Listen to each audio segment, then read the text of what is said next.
Safdah TV. Assalamualaikum warahmatullahi wabarakatuh.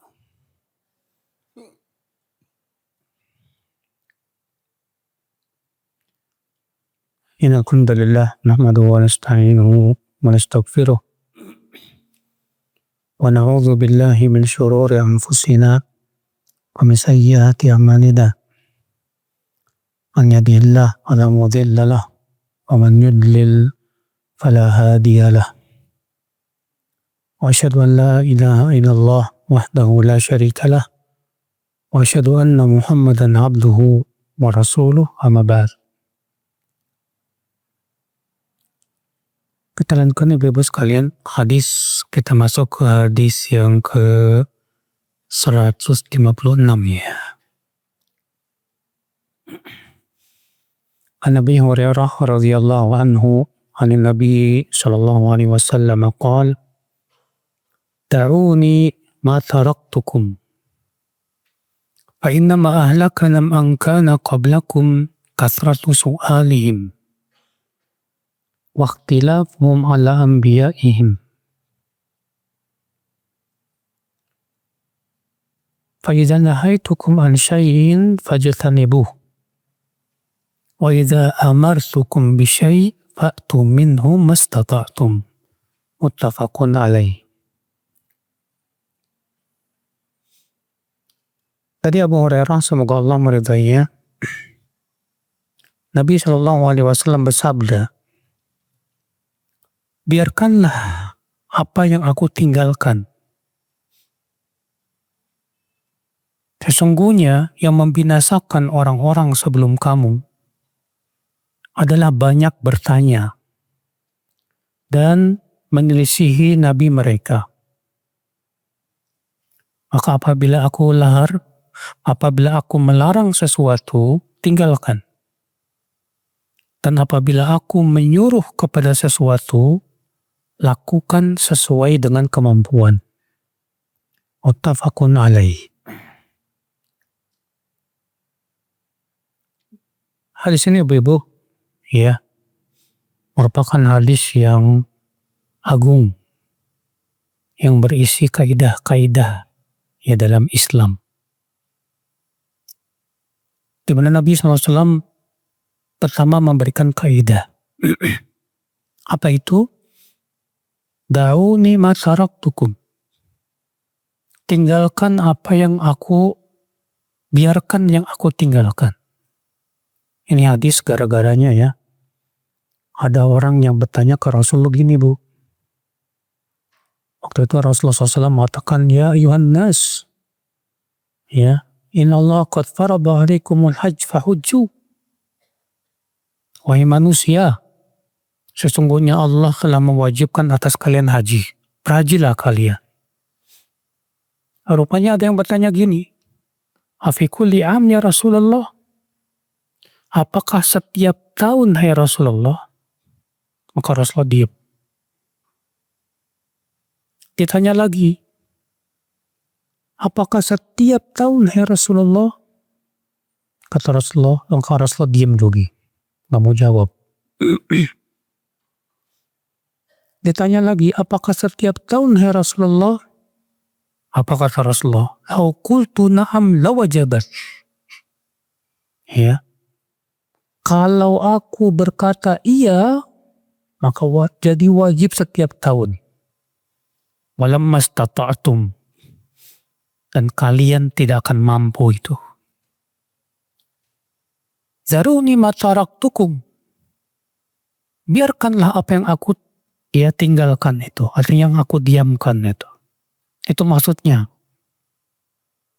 Jadi ketika Rasulullah mengatakan, hai manusia, Allah mewajibkan atas kalian haji. Nah, kata-kata Allah mewajibkan haji, melaksanakan perintah itu, ya dalam kaidah usul fikih menunjukkan apa? Kalau kita lakukan walaupun sekali, itu sudah kita lakukan. Tapi masalahnya ini orang nanya, dan pertanyaannya membuat berat. Membuat apa? Berat. Hai Rasulullah, Apakah haji itu wajib setiap tahun? Waduh, ini pertanyaan berat ini. Sampai 3 kali dia nanya, Rasul nggak mau jawab.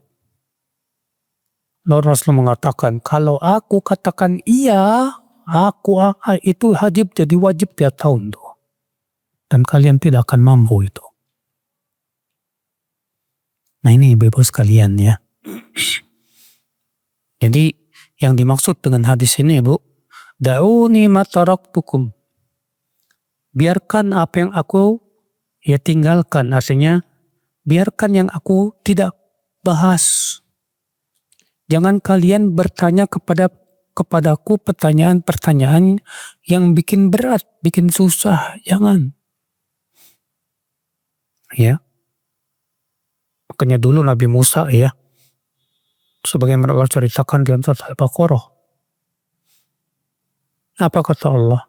Wa idh qala Musa liqaumihi inna Allah ya'murukum an tadhbahu baqarah. Ingatlah ketika Musa berkata kepada kaumnya, sesungguhnya Allah memerintahkan kalian untuk menyembelih seekor sapi. Ya. Apa kata Bani Israel? Sapi yang kayak gimana? Warnanya apa? Terus bertanya-tanya, akhirnya diberatin sama Allah. Ya. Padahal kalau mereka langsung melaksanakan, gak perlu nanya-nanya. Sapi mana saja gak masalah, silakan. Tapi gara-gara mereka nanya, sapi apa, bagaimana, warnanya apa, sifatnya bagaimana, akhirnya diberatkan lagi oleh Allah Subhanahu wa Ta'ala. Nah ini ibu-ibu, ya. Kita lanjutkan. Kemudian Rasul mengatakan, sesungguhnya yang membinasakan orang-orang sebelum kalian itu 2. Ada 2 perkara, kata Rasulullah, yang membinasakan orang-orang sebelum kita, Bu. Apa itu? Yang pertama, banyak bertanya. Emang gak boleh Ustadz kita bertanya? Boleh. Boleh bertanya kapan? Ketika kita butuh. Dalam urusan agama kita, Bu. Ya. Makanya para sahabat tidak berani bertanya kepada Rasulullah kecuali kalau sudah benar-benar butuh. Ya. Kenapa Rasulullah SAW melarang kita banyak bertanya, Bu? Karena menutup pintu. Jangan sampai mempertanyakan hal-hal yang tidak perlu ditanyakan. Atau bahkan mempertanyakan pertanyaan-pertanyaan yang tidak boleh ditanyakan. Ya. Kalau banyak orang banyak bertanya, akhirnya apa, Bu? Akhirnya mikir apa? Nanya apa ya? Akhirnya apa? Yang gak perlu ditanyakan ditanyain juga. Ustaz, itu waktu Ashabul Kahfi itu kan 7 pemuda, satunya lagi anjing. Itu anjing apa, Ustaz? Anjing bulldog apa anjing helder? Yang apa yang ditanya coba, Pak? Ya, ini gak perlu ditanya. Para sahabat aja gak nanya ke Rasulullah, ya Rasulullah anjingnya anjing apa?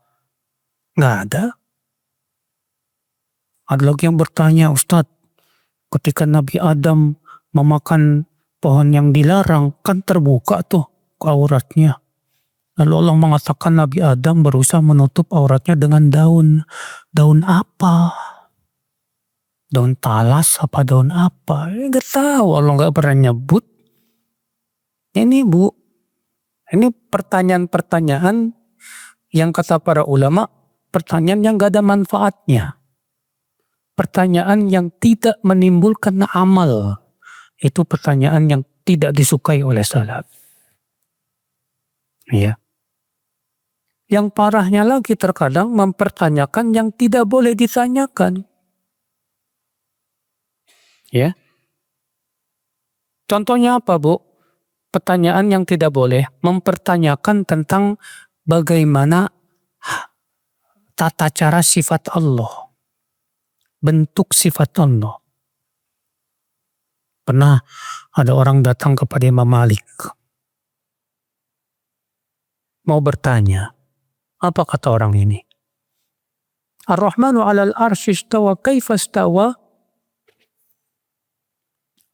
Allah berfirman, Ar-Rahman beristiwa di atas arash. Bagaimana cara beristiwanya? Oh, nanya cara beristiwa.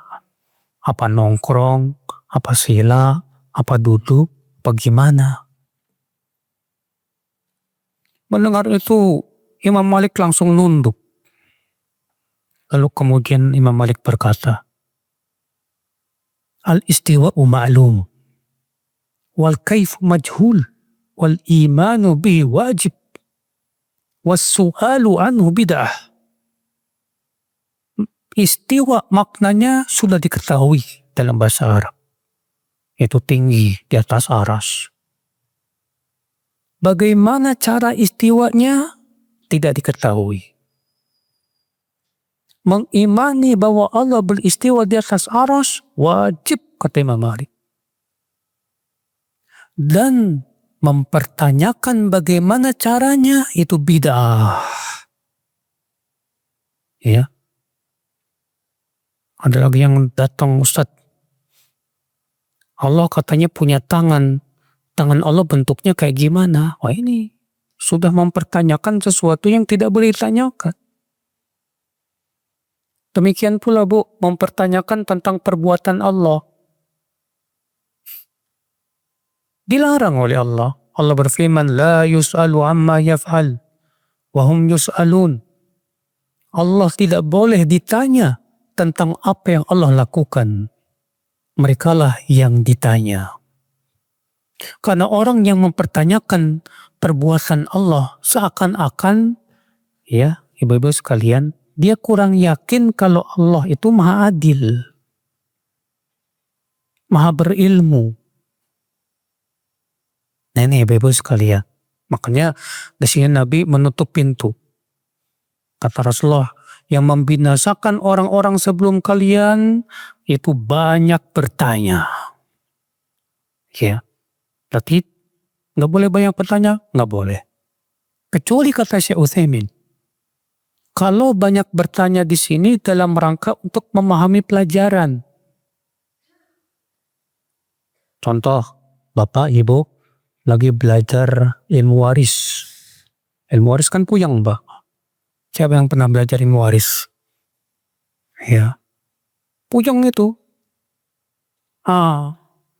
Karena kita nggak paham-paham, akhirnya kita jadi banyak bertanya. Tujuannya supaya paham. Seperti ini boleh tidak? Boleh, nggak apa-apa. Kalau memang tujuannya untuk memahami pelajaran, nggak apa-apa.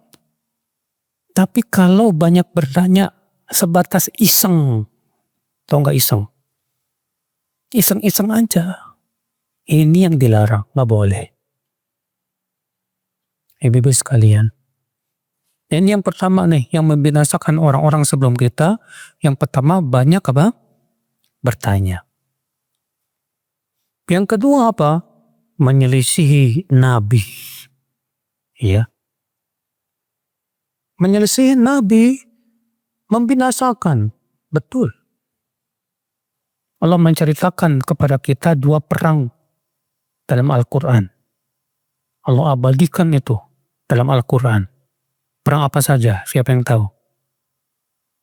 Yang pertama perang Uhud di surat Al-An'am. Itu sampai ada 20 lebih ayat itu menceritakan tentang itu. Yang kedua perang Hunain. Ini di 2 perang ini dua-duanya kaum muslimin mengalami kekalahan. Beda dengan perang Ahzab yang Allah ceritakan. Di 2 perang ini, itu perang Uhud dan perang Hunain, kaum muslimin mengalami kekalahan. Untuk apa? Untuk dijadikan pelajaran. Kenapa kaum muslimin kalah di perang Uhud? Ya, Allah mengatakan dalam surat Ali Imran itu ibu sekalian, awalamma asabatkum musibah qalu awalamma asabatkum musibatun qad asabtum mithlaiha qultum anna hadha. Apakah ketika kalian ditimpa musibah kalah di perang Uhud, sementara kalian telah mendapatkan kemenangan 2 kali lipat di perang Badar, kalian berkata, anna hadha, bagaimana bisa kalah? Kok kami kalah? Apa kata Allah? Qul huwa min indi anfusikum. Katakanlah, kekalahan itu berasal dari diri kalian sendiri. Iya. Ibu tahu kenapa sebab kaum muslimin kalah? Dalam hadis yang sahih disebutkan kaum muslimin kalah gara-gara waktu itu Rasulullah SAW menyuruh pasukan pemanah untuk jangan turun menang maupun kalah. Pokoknya dalam keadaan apapun jangan turun, kata Rasulullah. Akhirnya dalam terjadilah perang. Menang rupanya kaum muslimin, ibu. Banyak ghanimah. Akhirnya para pasukan pemanah melihat, banyak ghanimah ini. Berarti perang udah selesai. Apalagi yang harus ditunggu? Pada turun. Sementara panglimanya mengingatkan, jangan turun. Bukankah Rasulullah sudah mengingatkan kalian, jangan turun? Kata mereka, perang sudah selesai ya. Apain lagi kita di atas? Ngeyel. Tetap turun juga. Tersisa beberapa orang saja di atas gunung rumah. Iya. Apa yang terjadi, Bu? Khalid bin Walid waktu itu masih kafir kan. Melihat kesempatan emas ini. Iya. Akhirnya Khalid membawa beberapa pasukan berputar melewat dari belakang gunung, diserangnya dari belakang. Kaum musyrikin akhirnya musyrikin menyerang Rasulullah dan para sahabatnya dari 2 arah. Dari belakang dan dari depan. Sehingga akhirnya apa yang terjadi, ibu? Kalah kaum muslimin. 70 orang mati syahid. Termasuk Hamzah bin Abdul Muttalib, paman Rasulullah sallallahu alaihi wasallam. Maka Allah abadikan, ibu, kekalahan di perang Uhud itu untuk dijadikan pelajaran. Jangan sampai kaum muslimin melakukan itu lagi. Di zaman sekarang, kenapa umat Islam jumlahnya banyak tapi nggak punya kemampuan, nggak punya kekuatan? Banyak, Bu. Di negeri kita ini kaum muslimin mayoritas. Tapi seakan-akan nggak punya sama sekali kekuatan. Ya bagaimana tidak? Di negeri kita ini lihat ya, kesyirikan merajalela. Ya tidak. Perbuatan bid'ah, maksiat. Luar biasa sudah. Ya. Maka dari itu ibu-ibu sekalian, jangan harap ya, dan jangan merasa bangga dengan jumlah yang banyak. Kalau ternyata jumlah yang banyak, ya ternyata orang-orangnya seperti buih. Sebagaimana disebutkan dalam hadis, ya, di mana Rasulullah SAW mengabarkan ya bahwa umat Islam itu nanti di akhir zaman akan seperti hidangan. Ya, akan seperti apa? Hidangan. Lalu orang-orang saling memanggil ya untuk menyantap hidangan-hidangan itu. Lalu para sahabat bertanya, "Hai Rasulullah, apakah saat itu kaum muslimin sedikit jumlahnya?" Kata Rasulullah, "Tidak. Justru saat itu kalian jumlahnya banyak. Namun bagaikan buih yang ada di lautan." Bagaikan buih. Subhanallah. Bagaikan buih yang dibawa banjir. Gusa'un ka gusa'is sail. Bukan Ya, bukan buih yang ada di lautan, tapi buih yang dibawa oleh banjir. Yang dibawa banjir apaan coba? Sampah, ya kan? Iya. Artinya tidak punya kekuatan, gak punya kemampuan. Kaum muslimin di zaman ini lemah gak Pak, Bu? Lemah. Gak punya kemampuan, gak punya kekuatan. Israel memborbadir Palestina tuh lihat.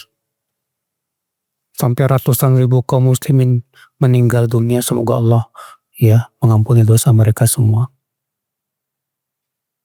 Kaum muslimin cuma bisa liatin, gak punya kekuatan apa-apa. Negeri-negeri di sana juga pada ketakutan. Gak punya kekuatan. Kenapa saudaraku? Sementara di zaman Rasulullah SAW, di zaman sahabat, di zaman tabi'in, kaum muslimin Masya Allah, di zaman keemasannya, disegani oleh dunia.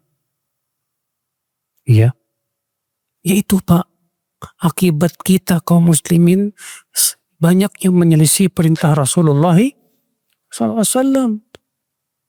Wallahul musta'an. Lalu Rasulullah SAW memberikan kaidah lagi dalam hadis ini. Apabila aku melarang dari sesuatu, tinggalkan. Dan apabila aku memerintahkan kepada sesuatu, lakukan semampu kalian. Coba ibu-ibu perhatikan hadis ini, Bu. Rasulullah mengatakan, apa yang aku larang, tinggalkan. Apa yang aku perintahkan, lakukan semampumu. Untuk larangan, Rasulullah tidak mengatakan begini, Bu. Yang aku larang, tinggalkan semampumu. Enggak. Kata-kata semampumu itu adanya pada perintah, bukan adanya pada apa? Larangan. Kenapa coba, Bu? Kenapa kata-kata semampumu itu adanya pada perintah, bukan pada larangan? Karena larangan itu, Bu, sebatas meninggalkan. Meninggalkan itu mudah. Beda dengan perintah. Perintah itu melakukan. Sedangkan melakukan itu beban. Dan tidak setiap orang mampu untuk melakukan. Ya tidak. Iya. Cuma ninggalin zina, ninggalin minum arak, ninggalin makan riba, cuma meninggalkan saja gampang kok, mudah. Ya. Makanya Rasulullah SAW mengatakan, apa yang aku larang, tinggalkan. Titik. Rasulullah tidak mengatakan, apa yang aku larang, tinggalkan semampu kalian. Tak ada. Tinggalkan, titik. Tapi alhamdulillah, Bu, dalam Islam, sesuatu yang dilarang itu boleh dilakukan dalam sebuah keadaan. Kapan yang dilarang itu boleh dilakukan? Para ulama membagi sesuatu yang dilarang itu ya menjadi dua.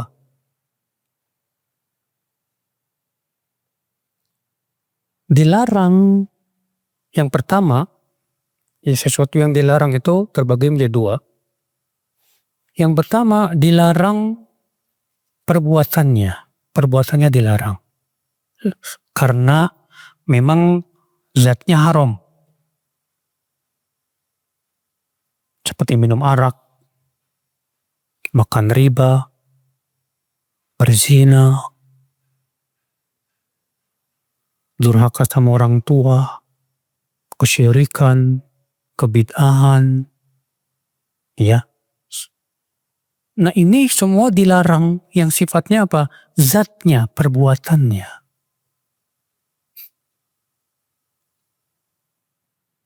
Yang kedua, dilarang karena menjerumuskan. Dilarang karena ya menjerumuskan kepada yang pertama. Contohnya apa Bu? Pak? Dilarang seorang laki-laki untuk ngeliatin awewe, ya, yang bukan mahram. Allah menyuruh laki-laki untuk menundukkan pandangan, tidak? Kenapa Allah menyuruh laki-laki untuk menundukkan pandangan, Pak? Karena ini bisa menjerumuskan kepada apa? Zina. Ya.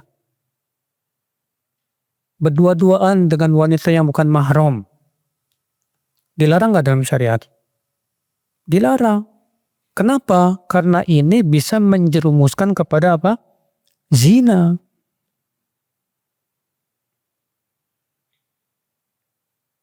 Ikhwan chattingan sama akhwat tanpa ada tanpa ada keperluan. Cuma pengen ngobrol-ngobrol aja, iseng. Ya, ikhwan buaya namanya. Bunyinya gini, Assalamualaikum ukhti. Ya. Boleh tidak? Nggak boleh. Kenapa? Karena ini bisa menjerumuskan kepada apa? Zina. Ya. Maka kalau ada ibu-ibu atau akhwat, kalau ada ikhwan yang kayak gitu, nggak ada keperluan, nggak ada apa, tiba-tiba Assalamualaikum ukhti, boleh kenalan nggak? Langsung delete. Cuma masalahnya ukhtinya juga gandeng. Ya. Nggak boleh. Kenapa? Karena itu bisa menjerumuskan kepada apa? Zina. Rasulullah SAW pernah ditanya, hai Rasulullah, bolehkah membeli kurma kering dengan kurma basah? Kata Rasulullah, kurma basah kalau kering berkurang nggak timbangannya? Ya berkurang, hai Rasulullah. Jangan kalau begitu. Kenapa? Di situ Rasulullah SAW melarang karena bisa menjerumuskan kepada riba. Kepada apa? Riba. Ya. Maka semua yang bisa menjerumuskan kepada zina haram. Semua yang menjerumuskan kepada riba haram.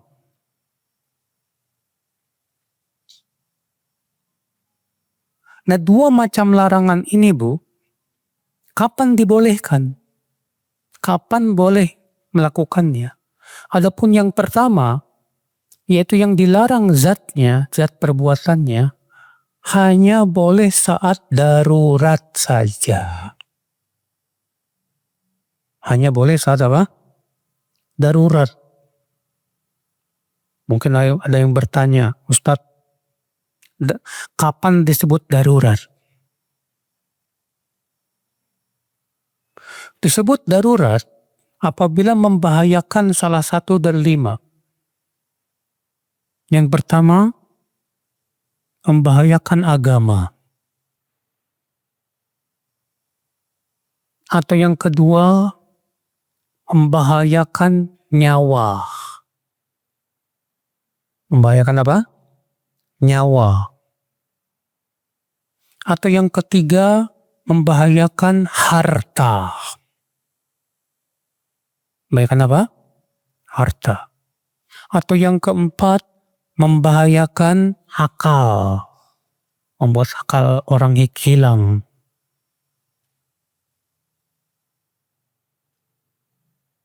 Atau yang kelima, membahayakan keturunan. Kalau membahayakan salah satu dari 5, ini namanya darurat. Ya. Contoh darurat gimana? Allah melarang makan bangkai. Tapi kalau nggak ada makanan lain, misalnya ibu-ibu, ya, qadarullah jatuh, di pesawat kemudian jatuhnya di padang sabana, padang pasir. Waduh, bingung. Gak ada makanan, gak ada apa. Adanya apa? Bangkai orang. Atau bangkai apa? Ya, kalau nggak dimakan ya bangkai bisa mati. Ya terpaksa makan, silakan. Boleh makan bangkai. Kalau keadaannya apa? Darurat. Kenapa boleh? Karena itu bisa membahayakan apa? Nyawa. Para ulama mengatakan boleh menggibah ahli bid'ah yang pemikirannya menyesatkan umat dengan cara menyebarkan pemikiran yang sesatnya itu. Maka ghibatul mubtadi, menggibah ahli bid'ah, para ulama mengatakan boleh dengan ijma. Kenapa? Karena bid'ahnya dia membahayakan agama. Membahayakan apa? Agama, Pak, Bu. Iya. Boleh berdusta. Ya. Dusta boleh. Kapan kata Rasulullah? Dalam 3 keadaan. Yang pertama, seorang suami berdusta kepada apa? Istri. Cuman, Pak, sebagian suami ada yang memahami hadis ini secara salah. Ditanya sama istrinya, "Bang, lagi di mana?" "Lagi di kantor." Padahal lagi di rumah janda. Terus si suami berkata gini, "Kan kata Rasulullah boleh laki-laki dusta sama istri." Ya akhi, salah antum dalam memahami. Kata para ulama, dusta yang dibolehkan itu adalah dusta yang bisa menyebabkan tambah cinta. Menjaga rasa cinta. Menjaga rasa kasih sayang. Adapun kalau dusta itu malah menimbulkan kecurigaan, istri jadi curiga, istri jadi, kalau misalnya ketahuan, istri jadi nggak cinta lagi sama suami, merusak hubungan, ya tetap nggak boleh, haram. Jadi dusta yang seperti apa yang boleh kepada istri? Itu dusta untuk semakin menjaga apa? Kelanggengan. Misalnya istri beliin baju buat suami. "Mas, ini hadiah untuk kamu. Aku beliin."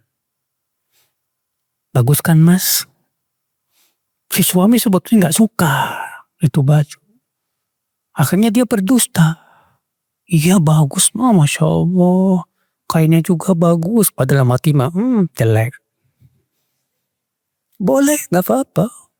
Untuk apa? Menjaga rasa cinta. Ya. Pernah ada seorang wanita di zaman Umar bin Khattab ditanya oleh suaminya, "Hai suamiku, hai istriku." Kata suaminya, "Tolong jujur kepadaku." "Kenapa suamiku?" "Jujurlah kepadaku, sebetulnya kamu mencintaiku tidak?" Si wanita ini berkata, "Kalau kamu memang maunya jujur, ya terus terang aku nggak cinta kamu." Rupanya wanita jadi kepikiran, Pak. Pergilah ia kepada Umar bin Khattab untuk bertanya. Apa kata Umar? "Kenapa kamu tidak berdusta saja?" Ya, berapa banyak rumah tangga yang dibangun bukan di atas cinta, tapi dibangun di atas mengharapkan ridho Allah semata. Boleh, gak apa-apa. Ya, istilahnya dusta ini dusta gombal. Ya. Nah ini Bapak dan Ibu sekalian. Makanya lihat para suami yang suka kawin, yang kawin lagi diam-diam tuh suka berdusta tuh. Nggak mau terang-terangan, katanya kalau ketahuan istri bisa kiamat. Ya penakut, masalahnya Pak, nggak memenuhi syarat sebetulnya itu. Nah Bapak dan Ibu sekalian. Jadi ini ya, yang pertama ini nggak boleh dalam keadaan darurat. Adapun yang kedua, yaitu yang dilarang karena bisa menjerumuskan. Dilarang karena apa? Menjerumuskan. Maka ini boleh saat ada hajat. Apa hajat? Kebutuhan. Mungkin ibu-ibu bertanya kepada saya, Ustadz, apa bedanya darurat dengan hajat? Bedanya begini, kata Syekh Utsaimin. Kalau kamu di tempat yang sangat dingin, ya, misalnya ibu-ibu berada di puncak gunung yang suhunya 0 derajat. Kalau kamu tidak pakai jaket, kamu bisa mampus. Bisa mati. Berarti jaket ini darurat tidak? Darurat. Karena bisa membahayakan nyawa kita, ya tidak? Pakai jaket. Udah pakai jaket masih terasa dingin. Butuh jaket yang kedua. Tapi kalau nggak dipakai pun nggak bakalan binasa. Paham tidak? Nah jaket yang kedua ini hajat namanya. Butuh. Jaket yang pertama ini apa? Darurat. Kalau jaket yang kedua hajat. Nah ini dia bedanya antara darurat dengan apa? Hajat. Bisa membedakan ibu-ibu? Bapak? Bisa ya? Nah sesuatu yang dilarang karena menjerumuskan boleh saat dibutuhkan. Contoh, seorang laki-laki yang ingin menikahi seorang wanita. Dibolehkan untuk melihat wajahnya. Melihat wajahnya, melihat tangannya. Bahkan madhab yang dirajihkan oleh Syekh Utsaimin boleh melihat rambutnya. Ya, tapi dengan satu syarat kata Syekh Utsaimin, bahwa dia memang sudah benar-benar mau menikahinya. Udah cocok. Adapun belum cocok, belum apa, udah suruh. Oh, buka rambut bisa enggak? Emang kamu mau nikahin dia, pengen tahu aja. Nggak bisa, nggak boleh. Iya, nggak boleh, saudaraku seiman. Saudaraku seiman, rahimani wa rahimakumullah jami'an. Nah ini, ya. Contoh lagi, larangan memakai sutra bagi laki-laki. Dilarang kenapa? Karena menjerumuskan. Menjerumuskan apa? Menjerumuskan kepada tasyabuh dengan wanita. Namun Rasulullah mengizinkan boleh laki-laki pakai sutra saat dibutuhkan. Kapan? Saat kena penyakit gatal. Ketika kena penyakit gatal, sebagian sahabat di zaman Rasulullah SAW kena penyakit hikkah itu. Maka diizinkan oleh Rasulullah untuk memakai apa? Sutra. Boleh. Saudaraku seiman rahimani wa rahimakumullah jami'an. Nah ini keadaan-keadaan kapan sesuatu yang dilarang itu boleh dilakukan, Pak. Ya. Kemudian ibu-ibu sekalian, Rasulullah mengatakan, dan apabila aku memerintahkan kalian kepada sesuatu. Apabila aku memerintahkan kalian kepada sesuatu, lakukan semampu kalian. Sesuatu yang Rasulullah perintahkan, Bu, Pak, tidak setiap kita mampu, Pak. Allah menyuruh kita haji. Apa setiap orang mampu haji? Enggak. Allah menyuruh kita untuk puasa Ramadan. Apa setiap orangnya bisa mampu puasa? Enggak. Ada orang sakit gak mampu. Ada orang yang sudah tua renta gak mampu. Tapi Allah memberikan badal gantinya. Kalau nggak bisa puasa, maka bayar apa? Fidyah. Orang yang sakit, yang kemungkinan bisa sembuh, wajib mengqadha. Ya, yang ibu sekalian.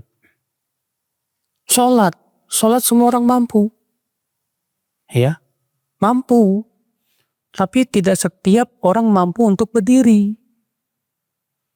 Kata Rasulullah, kalau kamu tidak mampu berdiri, duduklah. Kalau kamu tidak bisa duduk, maka berbaringlah. Kalau berbaring juga sulit, cukup berisyarat. Cukup dengan apa? Berisyarat. Nah ini ibu-ibu sekalian. Ya. Baik, dari hadis ini kita ambil faidah. Kata Syekh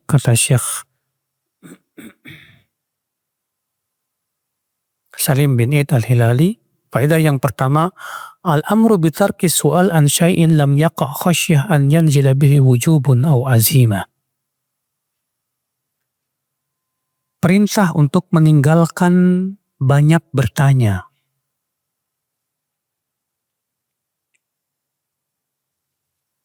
Perintah untuk meninggalkan banyak apa? Bertanya. Lianna kathrata su'al tusilu ila ta'qidil masail wa tafri'iha. Fataftahu baba syubuhatil mufiyah ila kathratil ikhtilaf. Karena banyak bertanya itu menyebabkan apa?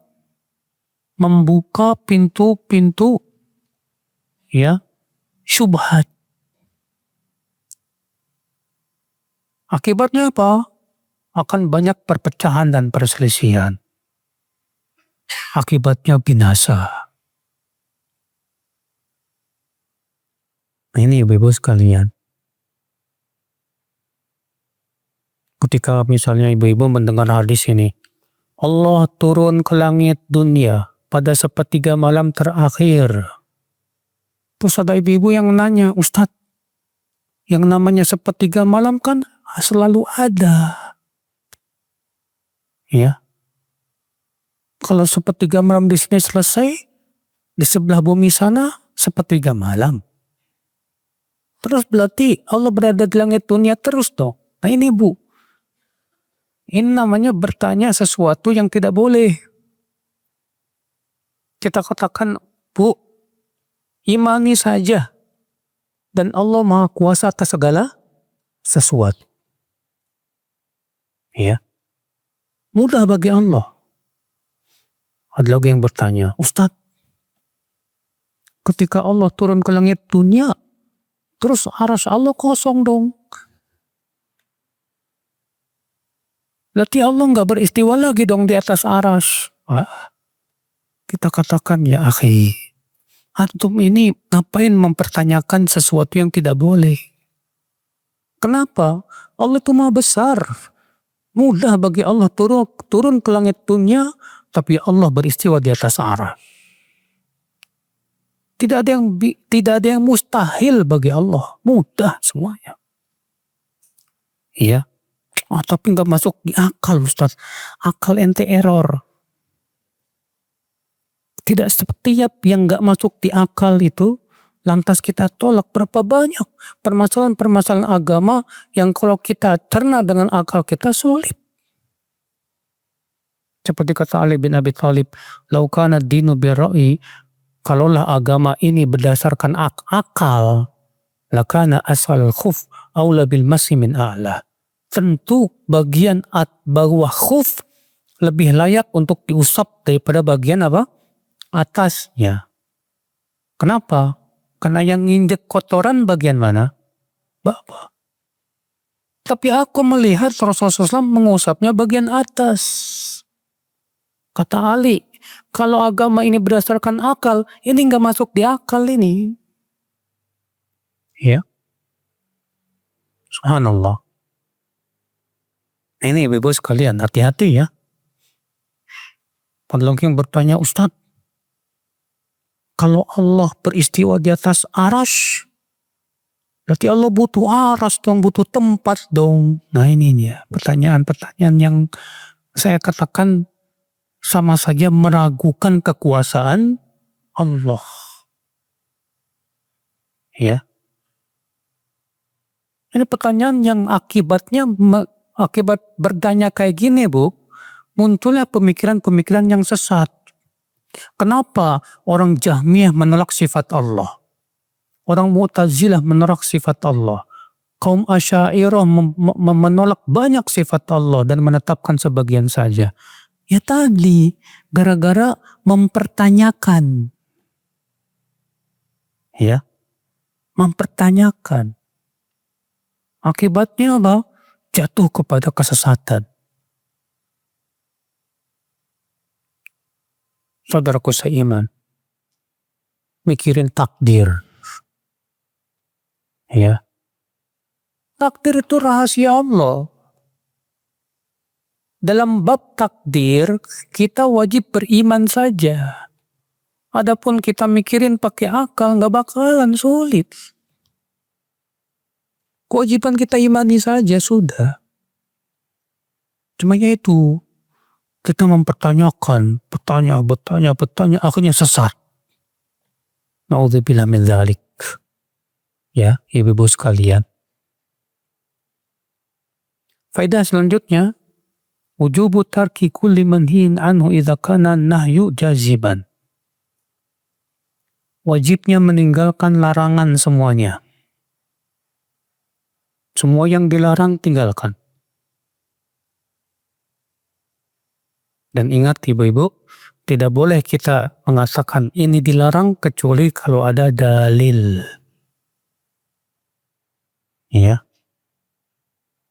Dan tidak boleh kita katakan bahwa ini diperintahkan kecuali kalau ada apa? Dalil. Dalil itu berupa apa? Al-Quran, hadis, ijma, qiyas. Dari macam-macam dalil yang disebutkan dalam ilmu usul fikih. Iya. Contoh misalnya, Bu, ada orang bertanya gini, mana dalilnya dalam Al-Quran dan hadis bahwa rokok haram? Ada nggak dalam Al-Quran hadis yang mengatakan ayat rokok haram gitu? Nggak ada. Ada nggak dalam hadis Rasulullah mengatakan rokok haram?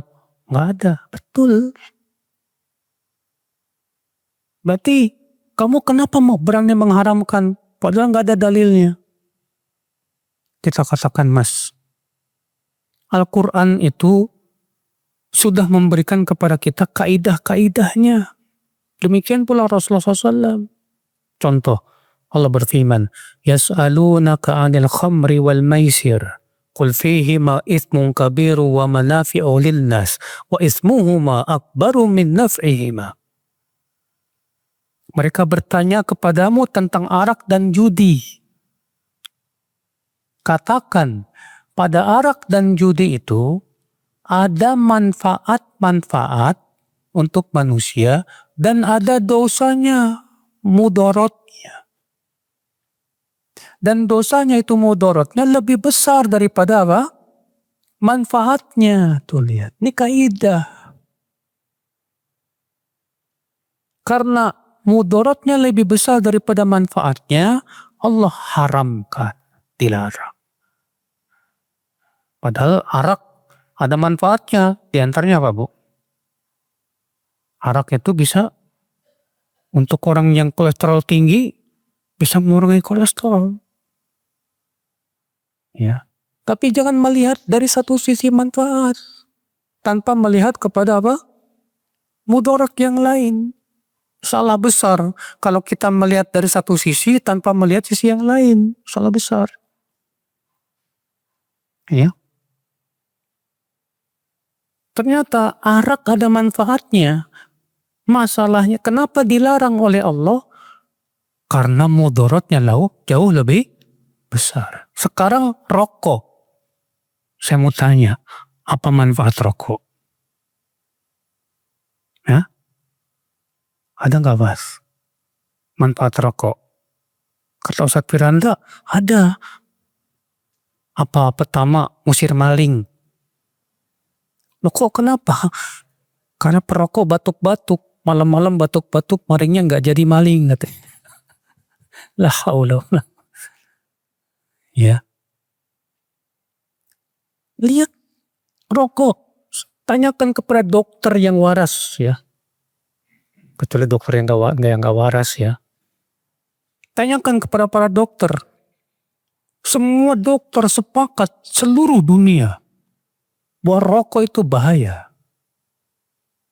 Dan anehnya di negeri-negeri kafir saja dibikin peraturan nggak boleh merokok sembarangan, Pak. Di Singapura, antum tanya siapa yang pernah ke Singapura? Orang yang ketahuan merokok sembarangan didenda, Pak. Ya. Saudaraku seiman rahimani wa rahimakumullah. Ya. Nah, sekarang di Indonesia rokok dihukumnya apa? Makruh. Karena yang berfatwanya juga ngudus. Yang berfatwanya ngudus ya nggak bakalan sampai haram lah, Pak. Ya. La haula wa la quwata illa billah. Maka dari itu kita katakan rokok mudaratnya jauh lebih besar daripada apa? Manfaat. Bahkan manfaatnya nggak ada. Itu lebih layak diharamkan. Kalau arak saja masih ada manfaatnya, ternyata tetap diharamkan karena mudaratnya jauh lebih besar. Itu ada kaidahnya. Ya. Nah ini Bapak dan Ibu sekalian. Kita lanjutkan faedah selanjutnya dari hadis ini.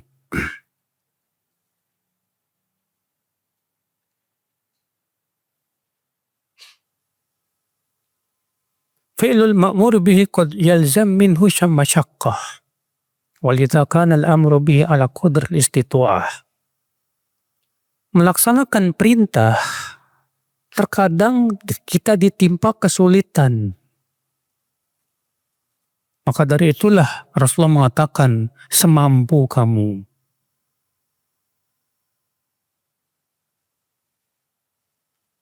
Ya, melaksanakan perintah itu terkadang kita ditimpa apa?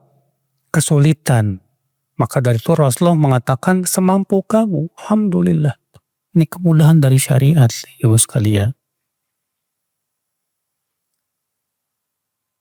Faedah selanjutnya yambagil insyighalu bil ahammil muhtaji ilaihi ajilan amma la yahtaju ilaihi fil hal.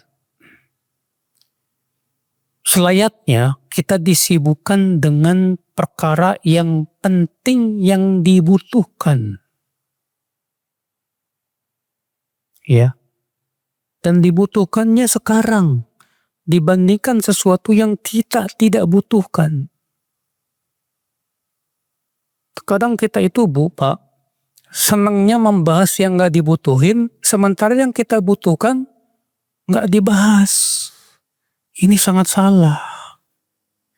Ada orang kerjaannya membahas apa? Mana yang lebih bagus? Bubur dicampur atau dipisah? Sampai debat orang. Ya. Bubur campur sama bubur pisah. Ngapain dibahas? Nggak perlu dibahas kayak gitu. Orang mau makan pakai dicampur, dipisah, terserah. Boleh-boleh aja. Dibahas itu apa hukum makan bubur? Halal apa haram? Baru. Ya ini dibahasnya nggak ada manfaatnya. Coba bayangkan saudaraku seiman. Rahimani wa rahimakumullah jami'an. Ada lagi ngebahas duluan mana ayam apa telur. Apa manfaatnya mas? Kayak gituan kok dibahas. Ya. Subhanallah saudaraku seiman. Tuh banyak diantara kita itu saking keponya Pak. Senang membahas sesuatu yang wallahi gak penting. Ya. Bahas yang penting. Yang bisa kita amalkan. Tentang hukumnya. Tentang hikmahnya, dan yang lainnya yang bisa menambah keimanan. Saudaraku seiman rahimani wa rahimakumullah jami'an. Ya. Faedah selanjutnya, yang bagi alal muslim an yabhatha amma ja'a anillahi wa rasulihi thumma yajtahidu fi tafahumi dhalik wal wuqufu ala muradillahi fihi thumma yatashaghalu bil amal bihi. Selayaknya seorang muslim membahas tentang dalil-dalil dari Allah dan Rasulnya dan berusaha memahaminya dan berusaha mengetahui apa yang Allah inginkan dari perintah tersebut. Ya. Kemudian berusaha mengamalkannya. Seperti itu yang harusnya kita bahas. Bahas hadis. Kita pahami hadis sedikit demi sedikit, pahami apa hukum-hukum yang bisa kita petik dari hadis tersebut. Bahas ayat. Nah, ini baru manfaat. Penting untuk hidup kita. Jangan membahas sesuatu yang tidak ada manfaatnya dalam kehidupan, saudaraku seiman. Ya. Demikian pula Pak, membahas tentang sesuatu yang belum terjadi, namun jauh kemungkinan untuk terjadi. Karena sesuatu yang belum terjadi ada dua keadaan. Ada yang belum terjadi, namun kemungkinan besar terjadi. Boleh dibahas, boleh. Tentang hukumnya apa. Ya. Yang kedua, sesuatu yang belum terjadi, namun kemungkinan kecil terjadinya. Seperti ini nggak usah dibahas. Dahulu Umar pernah ditanya tentang suatu permasalahan yang belum terjadi. Apa kata Umar?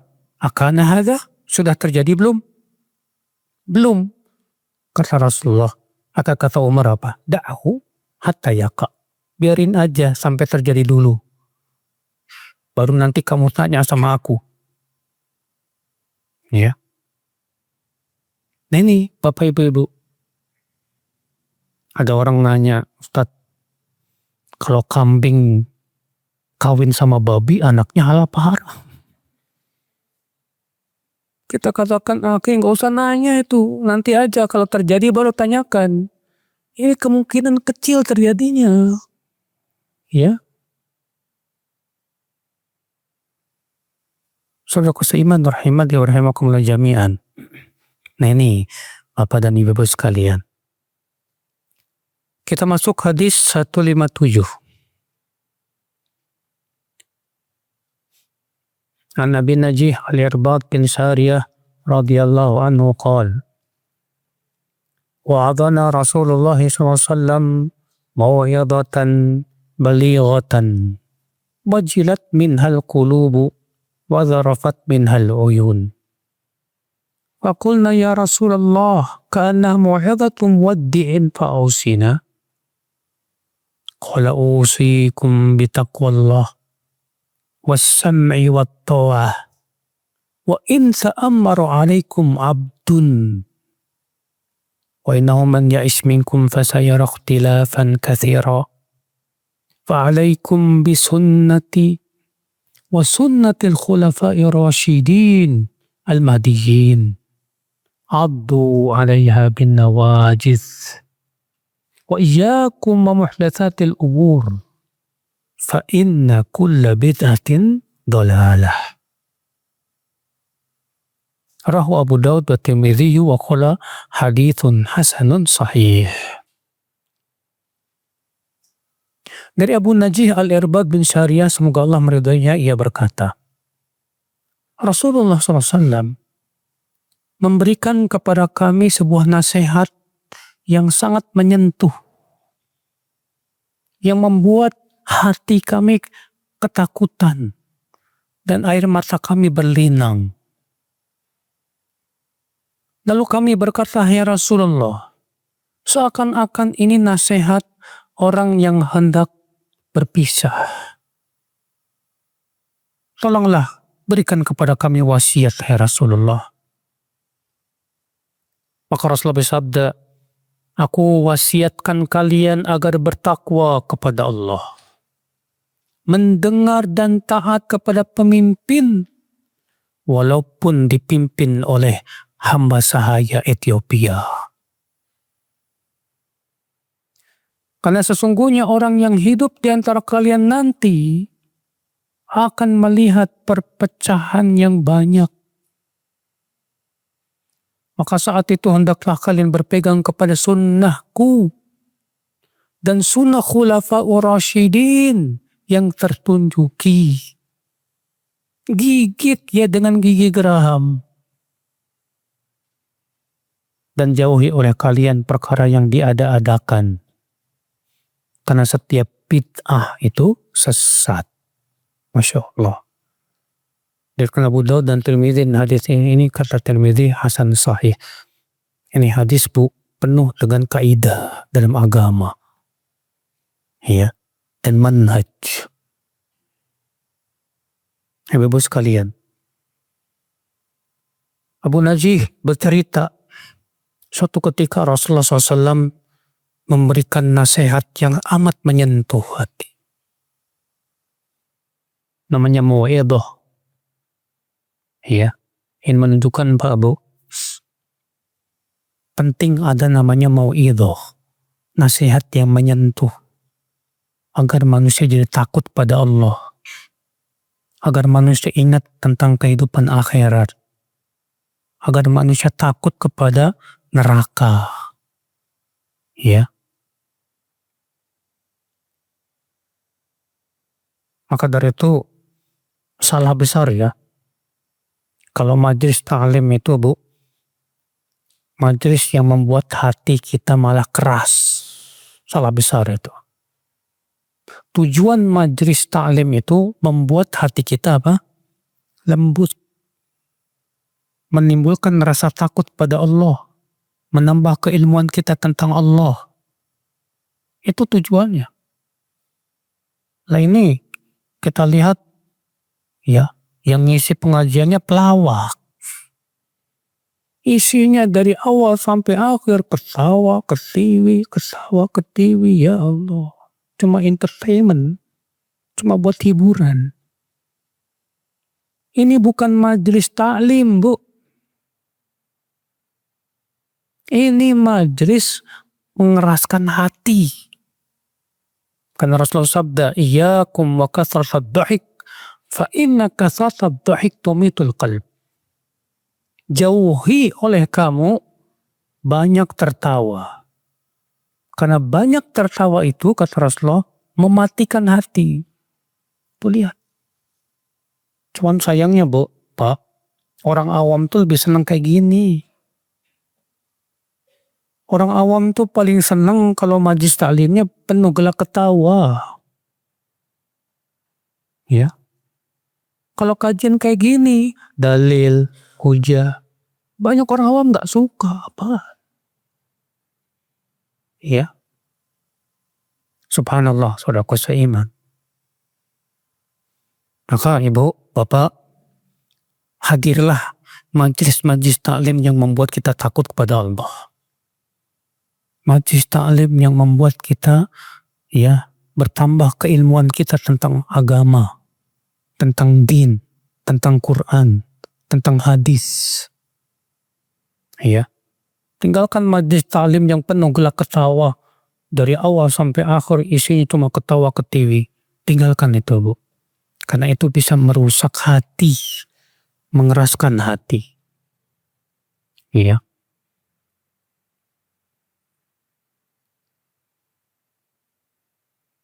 Kemudian ibu-ibu sekalian,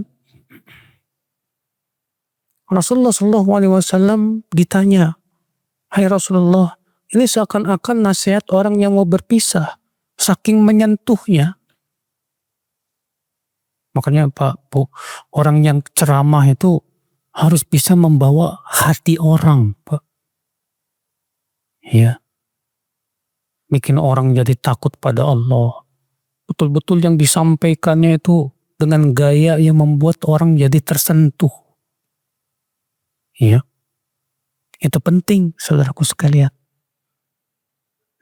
Ya.